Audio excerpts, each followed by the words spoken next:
Salut à tous et bienvenue dans ce nouvel épisode de Tech Antique. Tech Antique, où on parle de technologies antiques et atypiques. Et cette fois-ci, une vidéo promise depuis un certain temps déjà, la suite de la maintenance des platines cassettes. J'ai mis un peu de temps avant de poster cette vidéo. Je reconnais que je ne me sens pas forcément légitime pour faire une vidéo comme ça. Je suis en effet, moi, qu'un simple informaticien spécialisé en informatique embarquée. Par contre, je suis passionné du fonctionnement des différentes choses électroniques et puis passionné de cassettes audio. Et vu que on me pose régulièrement pas mal de questions là-dessus, et aussi qu'il y a une certaine demande puisqu'il y a pas d'autres vidéos équivalentes, en tout cas dans le milieu francophone. Donc j'ai décidé de la faire quand même. Si vous avez vraiment besoin d'une vraie maintenance complète sur une platine cassette, je conseille quand même de faire appel à un professionnel, mais je vais reparler de ça à la suite de la vidéo. Je vais être très général sur cette vidéo. Les platines cassettes sont très différentes entre les marques et aussi entre les générations. Cette JVC, par exemple, des années 70, n'aura pas grand-chose à voir avec l'intérieur de celle-là qui date de 1989. Et encore pire, je peux par exemple comparer ma platine Sony Pro de 1973 avec une platine d'entrée de gamme Sony toujours de 2000. Pourtant de la même marque, comme vous voyez, à l'intérieur, ça n'a rien à voir.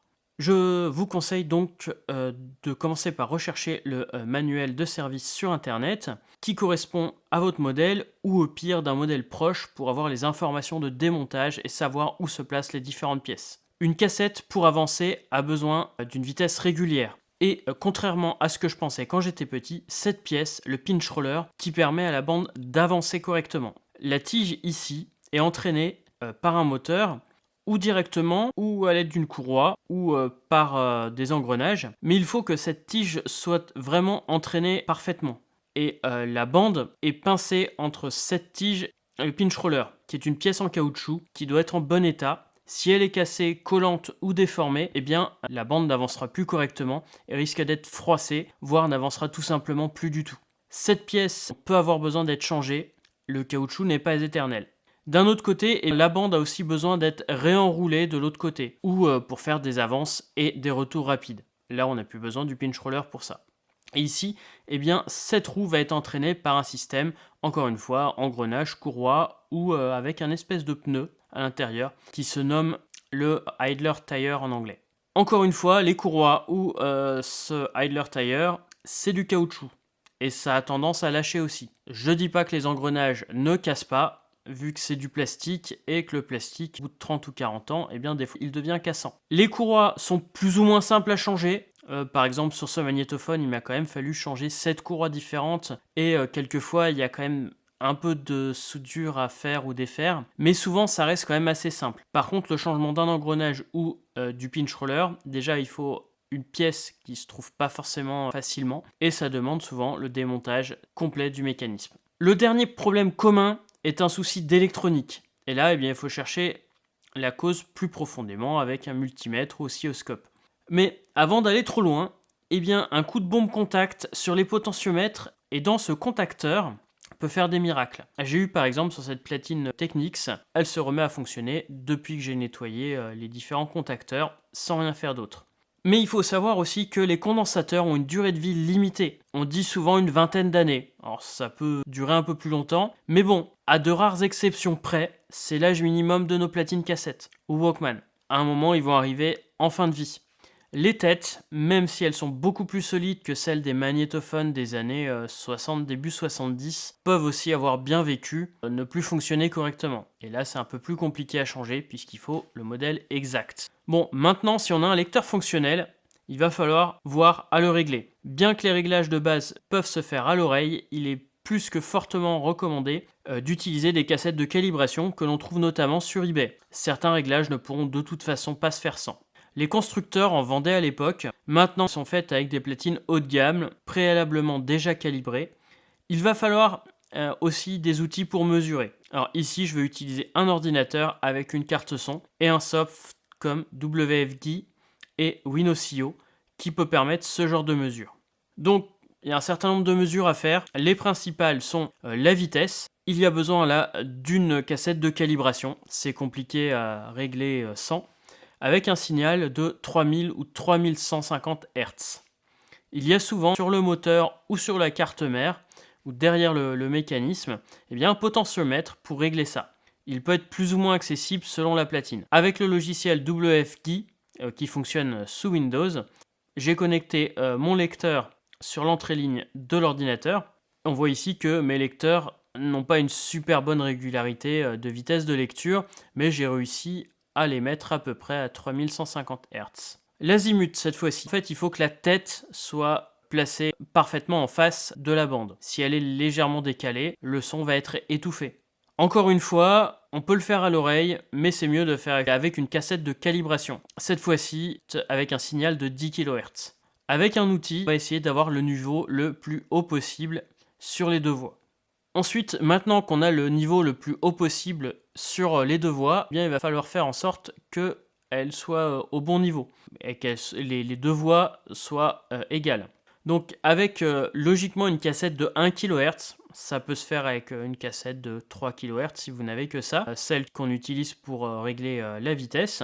On fait en sorte d'avoir un niveau de sortie des deux côtés, donc au niveau du gain, qui est égal. Alors ne mettez pas le gain à fond, faites en sorte justement que le gain soit à peu près aux 3/4, je pense. Il faut se baser sur le service manuel pour savoir ce sur quoi il doit censé être. Et ensuite, on va régler les vues-mètres pour qu'encore une fois, le niveau de sortie soit OK. Donc là, il soit à 0 avec cette cassette de calibration et à 0 sur les deux côtés. Et enfin, les derniers réglages, je reviens en facecam très rapidement.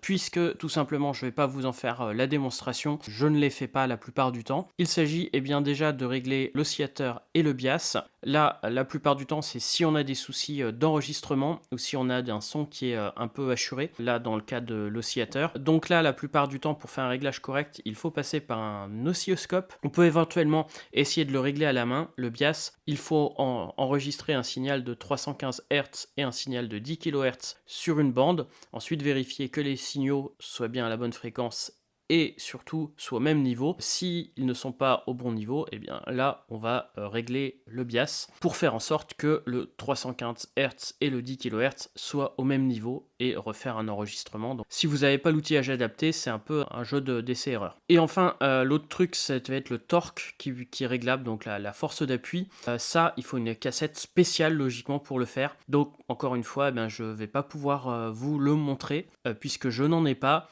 C'est utile que si les bandes se bloquent, si ça appuie trop, ou alors dans le cas inverse, qu'il n'y a pas assez de force pour entraîner la bande. Ça encore une fois, ça dépend beaucoup de la platine, donc je vous laisse regarder sur le service manuel. Et enfin, dernière chose à faire, c'est de démagnétiser la tête. À faire que sur les platines avec des têtes qui se magnétisent, donc pas les Aiwa qui se démagnétisent automatiquement, ni les platines DCC. Bon, maintenant que je vous ai expliqué tout ça, qu'est-ce que je vous conseille de faire ?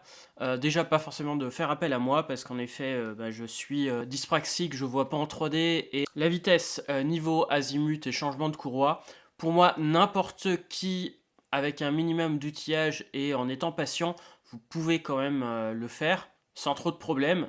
Par contre quand il faut aller plus loin, je pense qu'il faut quand même faire appel à un pro. Mais malheureusement les pros sont chers et de plus en plus rares. Alors cher d'un côté, pas forcément. Même si pour moi c'est juste pas accessible. Voilà, quand je pense que un forfait classique d'un informaticien, quand on a une entreprise à gérer, etc., 350 € c'est un prix de base et ça peut monter beaucoup plus haut. J'ai des amis qui facturent 650 € par jour. Une platine cassette où on a minimum 3 heures de boulot dessus, voilà, une demi-journée de boulot, 300 €, ça ne me choque pas. Surtout s'il faut rajouter des pinch rollers, des pièces un peu spécifiques. Donc voilà, d'un côté, le prix ne me choque pas, mais le prix peut être cher. Et surtout, une grosse majorité des platines cassettes ne valent pas du tout cette valeur-là. Pour tout ce qui est réparation de base, autant le faire soi-même en fait. Par contre, ma JVC ou cette Aiwa que je vous avais fait une vidéo l'année dernière, les deux là ont des soucis en ce moment. J'hésite fortement à faire appel à un pro pour s'en occuper. Sauf que, pour l'instant, j'ai définitivement pas le budget. Je pense que j'en ai minimum pour 700 € pour ces deux platines-là, voire un peu plus.